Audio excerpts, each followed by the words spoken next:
mes frères et sœurs et bienvenue sur ma chaîne. Aujourd'hui, je vais décortiquer le deuxième chapitre du deuxième livre de la Bible, Genèse chapitre 2. Dans Genèse chapitre 1, on a discuté sur la création du monde. Dans Genèse chapitre 2, on va discuter un peu plus des détails de ce que Dieu a fait en créant les êtres humains. Au septième jour, Genèse nous dit, dans verset 2, Dieu acheva au septième jour son œuvre qu'il avait faite et il se reposa au septième jour de toute son œuvre qu'il avait faite. La Bible nous spécifie que l'homme a été créé par la poussière et a été donné la vie par Dieu qui a soufflé dans ses narines. Dans Genèse chapitre 2. Ce qui veut dire, tous les hommes ont été fabriqués de la saleté. Donc, vanité de vanité, rien ne sert de se penser supérieur aux autres, c'est considérer plus important les autres, tandis que nous tous avons été fabriqués par la poussière, riches ou pauvres, beaux ou moches, nous sommes tous poussière. Arrêtons de se considérer, de dédaigner les gens et comme ça. Dieu a vu qu'il n'était pas bon que l'homme soit seul et tous les animaux ont été apportés à Adam. Et il les a tous nommés. Mais aucun d'eux convenait à être des compagnons de vie pour lui. Alors Dieu a endormi l'homme et Dieu a pris l'une des côtes de l'homme et il a formé la femme. Et Dieu a vu la femme était le compagnon parfait pour l'homme. Ce qui veut dire, nous les femmes, qu'on soit qui dans ce monde, qu'on soit, je ne sais pas, président de la République, premier ministre du Canada, au début, Dieu nous a créés pour accompagner l'homme. Alors, c'est la priorité de la femme. Beaucoup de femmes, surtout quand on est indépendante, on néglige notre rôle d'aide semblable. On traite ton mari comme de moins que rien. Quoi? Parce que je gagne plus d'argent que lui, parce que j'habite un pays que la femme est favorisée. Non. Tu t'apportes la malédiction toi-même parce que c'est la parole de Dieu qui dit d'être femme, soyez soumise. Être semblable ne veut pas dire non plus être dépendante comme le mot dépendante lui-même. Oui, je suis soumise, mais seulement car l'homme fait tout pour moi. Non. Oui, une femme peut être générale. Oui, une femme peut être major de l'armée. Oui, une femme peut diriger les hommes. Ce n'est pas un péché pour une femme de diriger les hommes. Mais dès que tu arrives à la maison, tout ça reste à la porte. C'est ton mari, ton chef. Que ce soit ton niveau d'études et consort.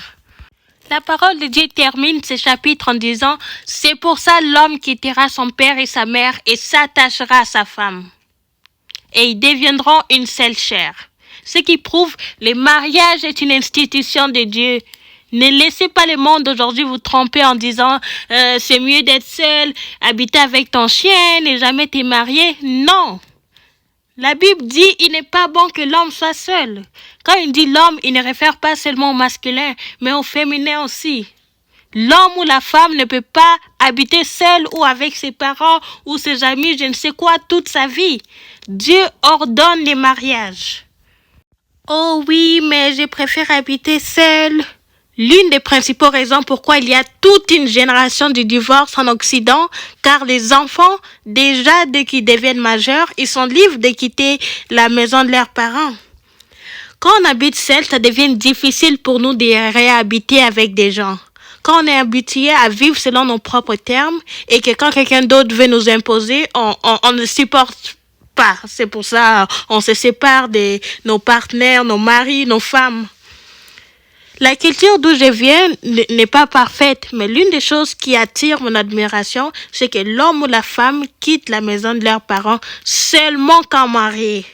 La Bible nous le dit, l'homme quittera son père et sa mère, pas son chien et sa chienne, pas son ami et consort, mais son père et sa mère. Donc tu dois être dans la maison de tes parents jusqu'au jour où tu te marierais. L'homme s'attachera à sa femme. Vous avez bien entendu les hommes. Donc la personne que tu devrais aimer le plus au monde, c'est ta femme, pas ta mère. Comme ta mère devrait aimer son mari plus que ses enfants. Car les enfants vont la quitter un jour, mais son mari, ordonné par Dieu, serait toujours avec elle jusqu'à la mort.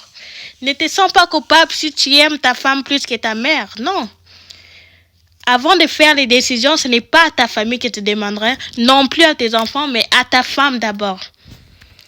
S'attacher à sa femme ne veut pas dire que tu oublies ta famille, tes parents, tes bien-aimés et tout tourne autour de ta femme. Non, au contraire, une bonne femme, c'est celle qui apporte la paix et l'entente. C'est pour ça que la Bible nous spécifie dans Proverbe 18, verset 22, « Celui qui trouve une femme trouve le bonheur, c'est une grâce qu'il obtient de l'Éternel. » Pourquoi seulement la femme? Mais pourtant, celui qui trouve un mari aussi trouve le bonheur. Mais c'est parce que la Bible nous dit dans Genèse, c'est l'homme s'attacherait à sa femme et non la femme s'attacherait à l'homme.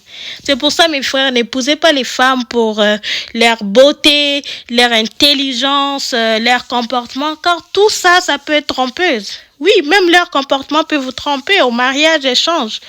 Pleure à Dieu comme une femme.